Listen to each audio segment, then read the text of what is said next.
Tesla finally India में अपनी entry कर चुका है। दोस्तों ये है इंडिया की सबसे पहली Tesla. Tesla is set to make its long-awaited entry into India. Tesla finally India में आ चुकी है विद द मॉडल वाई। यानी अगर अब आप इंडियन रोड्स पर बिना ड्राइवर की कार को देखो तो शौक मत होना, क्योंकि वो टेस्ला हो सकती है। और ये सिर्फ एक कार कंपनी की एंट्री ही नहीं, ये इंडिया की टेक्नोलॉजी के लिए एक बड़ा टर्निंग पॉइंट है। पर टेस्ला की एंट्री हर इंडियंस के दिमाग में कुछ सवाल खड़े कर रही है। जैसे टेस्ला अपनी first car model Y launch कर रहा है, जिसकी एक्स शोरूम प्राइस इंडिया में 60 लाख रुपए और सेम मॉडल वाई की प्राइस जर्मनी में 45 लाख की है, अमेरिका में 38 लाख और चाइना में 31 लाख रुपीज की है, because of Indian government taxes. और यहीं से सवाल उठता है, इंडिया जैसे प्राइस सेंसिटिव मार्केट में टेस्ला सक्सेस तो छोड़ो, सर्वाइव भी कर पाएगा या नहीं, क्योंकि पहले भी अमेरिका के 2 कार ब्रांड्स इंडिया में बुरी तरह से फेल हो चुके हैं। और क्या टेस्ला के आने से टाटा और महिंद्रा जैसे इंडियन लेजेंड्स मुसीबत में तो नहीं आ जाएंगे? और सबसे इम्पोर्टेंट सवाल ये कि टेस्ला के भारत में आने से भारत को क्या फायदा होगा? इन सब सवालों के जवाब इस वीडियो में आपको मिल जाएंगे। तो बिना देरी के वीडियो स्टार्ट करें।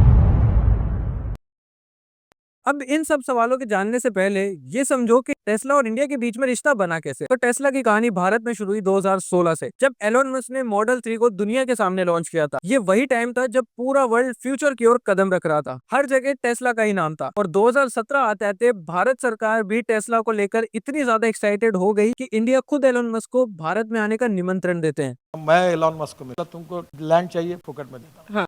लाइसेंसेस क्लियरेंसेस याद ही दे दो, महीने भर में हाथ में देता हूँ।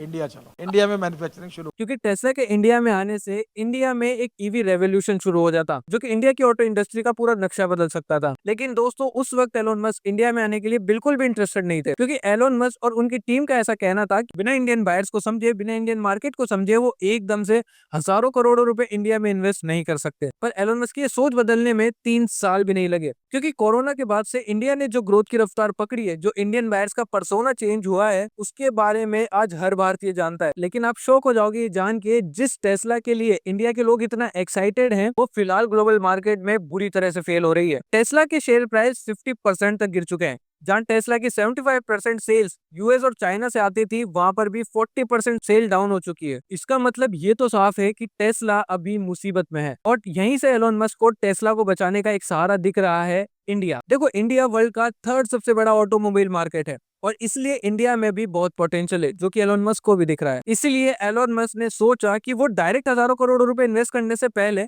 चाइना की अपनी गीगा फैक्ट्री से इंडिया में गाड़ी इंपोर्ट करेंगे और इंडियन मार्केट में टेस्ट करेंगे। और अगर भारत में स्ट्रॉन्ग डिमांड दिखती है, तब जाकर वो भारत में अपनी फैक्ट्री सेटअप करेंगे। लेकिन यहाँ पर असली लड़ाई शुरू होती है। भारत सरकार ने टेस्ला को साफ कह दिया कि अगर आपको इंडिया में बिजनेस करना है तो यहाँ मैन्युफैक्चरिंग सेटअप करो, यहाँ के लोगों को जॉब्स दो और यहाँ के लोगों को फायदा दो। क्योंकि भारत सरकार एक ऐसा इकोसिस्टम चाहती थी जो हुंडई जैसे ग्लोबल ब्रांड्स की तरह इंडिया में मैन्युफैक्चर करे, इंडिया की इकोनॉमी में ग्रोथ लाए। और भारत सरकार ने यह भी कह दिया था कि अगर आप इंपोर्ट करते हो अपनी गाड़ियों को, तो आपके ऊपर 110% तक का इंपोर्ट टैक्स लगाएंगे। और इसी बात का एलोन मस्क विरोध करने पर आ गए, क्योंकि उन्होंने बड़े बड़े giants like GM, Ford, Fiat, इन सब के फेलियर्स इंडिया में देखे थे। जब इतनी बड़ी बड़ी giant car companies Indian market में नहीं टिक पाई, तो आप खुद बताओ टेस्ला रिस्क क्यों लेती? और इसीलिए एलोन मस्क ने ठान ली कि जब तक इंडियन गवर्नमेंट इंपोर्ट टैक्स कम नहीं करती और टेस्ला के टेस्टिंग मॉडल को अलाउ नहीं करती, वो इंडिया में नहीं आएंगे। और फिर जब टेस्ला की एंट्री ऑलमोस्ट इम्पॉसिबल लग रही थी इंडिया में, तब मार्च 2025 में एक शॉकिंग अनाउंसमेंट होती है कि इंडिया ने अपने टेरिफ रेट्स 110% से घटाकर 15% कर दिए हैं।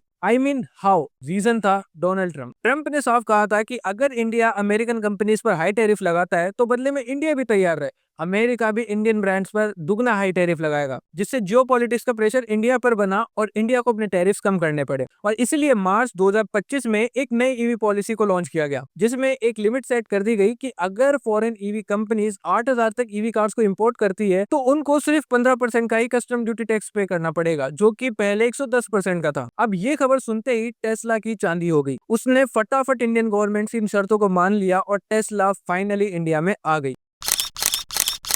बट अब सवाल ये उठता है कि टेस्ला के इंडिया में आने से इंडिया के ऑटोमोबाइल सेक्टर पर क्या इफेक्ट पड़ेगा?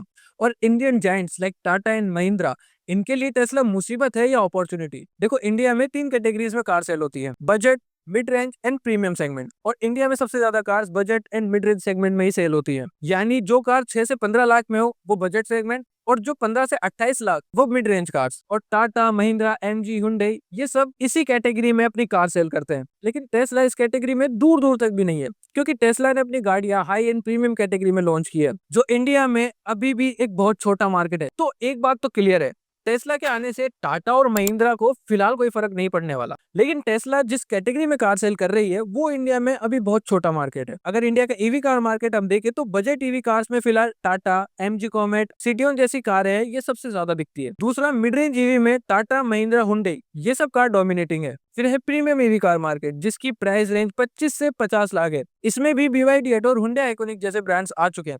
पर इसमें प्रॉब्लम यह है कि ये आज भी बहुत छोटा मार्केट है और टेस्ला इसी मार्केट में अपनी model 3 and model Y car launch कर रहा है। पर बात यहाँ आती है कि क्या टेस्ला इंडिया में सर्वाइव कर पाएगा, क्योंकि ये चार्ट देखो, ये सेगमेंट इतना छोटा है कि यहाँ की best selling car Hyundai iconic 5 भी सिर्फ 1300 यूनिट सेल कर पाई है, और बाकी गाड़ियां जैसे BYD, वोल्वो, किया तो इससे भी कम है। और टेस्ला अगर इस कैटेगरी में आता है तो अब ये सोचो, जब इंडिया में इतने साल से काम कर रहे ये ब्रांड्स भी इस मार्केट में सरवाइव करने के लिए लड़ रहे हैं, तो क्या टेस्ला को दिक्कत नहीं आएगी। पर चलो मान भी लो कि एलन मस्क अपना तगड़ा दिमाग लगाते हैं और सबसे हटके इनोवेशन, सुपीरियर टेक्नोलॉजी और टेस्ला के best super charging network India में लाते हैं, और चलो मान लो कि इस सेगमेंट का अगर मार्केट लीडर भी वो बन जाता है, पर फिर भी दिक्कत ये है कि ये मार्केट अभी भी सिर्फ 3100 यूनिट्स का ही है। और अगर टेस्ला 50% मार्केट भी ले ले तो टेस्ला सिर्फ 1500 से 1600 गाड़ियां ही बेच पाएगा। तो क्या ये इनफ होगा टेस्ला के सर्वाइव के लिए? पर ऐसा होगा नहीं, क्योंकि इतना बड़ा बिजनेसमैन इतनी कॉमन सी चीज जरूर जानता होगा। असल में टेस्ला का प्लान प्रीमियम ईवी कार्स बेचना है ही नहीं। टेस्ला सिर्फ मॉडल Y और मॉडल 3 के साथ रुकेगा नहीं, बल्कि वो अगले कुछ सालों में मास मार्केट में एंटर करने की कोशिश करेगा, एक मिड रेंज ईवी लॉन्च करके। ये एक 20 से 25 लाख के प्राइस ब्रैकेट वाली टेस्ला हो सकती है, जो डायरेक्ट टाटा एंड महिंद्रा के साथ कम्पीट करेगी। और शायद टेस्ला का असली प्लान भारत में कार्स को मैन्युफैक्चर करके ग्लोबल मार्केट में एक्सपोर्ट करना है, क्योंकि इंडिया में लेबर बहुत चीप है और यहीं से टेस्ला फायदा लेना चाहता है। तो यहाँ सस्ता बना के बाहर महंगा बेचना चाहता है। Just like China, Elon Musk India को एक ईवी हब बनाना चाहते हैं, और ऐसे टेस्ला एक गेम चेंजर साबित हो सकती है। पर ये तो हो गई बात टेस्ला के फायदे की, पर टेस्ला के आने से इंडिया को क्या फायदा होगा? देखो, टेस्ला अगर भारत में अपनी मैन्युफैक्चरिंग सेटअप करता है तो वो सिर्फ एक गाड़ी नहीं, पूरे इकोसिस्टम को लेकर आएगा, जैसे चार्जिंग इंफ्रास्ट्रक्चर, बैटरी प्रोडक्शन और AI ड्रिवन टेक्नोलॉजी, जिससे भारत की पूरी ईवी इंडस्ट्री में एक रेवोल्यूशन आएगा। क्योंकि इंडिया में अभी भी चार्जिंग स्टेशन की कमी है, बैटरी सप्लाई वीक है और high production cost Indian EV space की बड़ी कमजोरी है। और टेस्ला इसको दूर कर सकता है, क्योंकि टेस्ला इंडिया में 30 से 40 हजार करोड़ इन्वेस्ट करेगा, और टेस्ला ने जहां जहां अपना इन्वेस्टमेंट किया है वहां की कंट्री की लोकल इकोनॉमी में काफी बूस्ट आया है। और टेस्ला के इंडिया में आने से इंडियन कंपनीज को भी बड़ा फायदा हो सकता है। जॉब्स बढ़ेंगी, ईवी एक्सपोर्ट्स बढ़ेगा, तो इंडिया का ट्रेड डेफिसिट कम होगा। बट ये तो है आने वाली 5 से 6 साल की बात। आप टेस्ला की एंट्री को किस तरह से देखते हो, ये आप मुझे कमेंट्स में बताओ। और टेस्ला के ये 2 मॉडल फिलहाल मार्केट में सक्सेस होंगे या नहीं, ये भी जरूर कमेंट्स में बताना। और वीडियो अच्छा लगा हो तो सब्सक्राइब जरूर करें।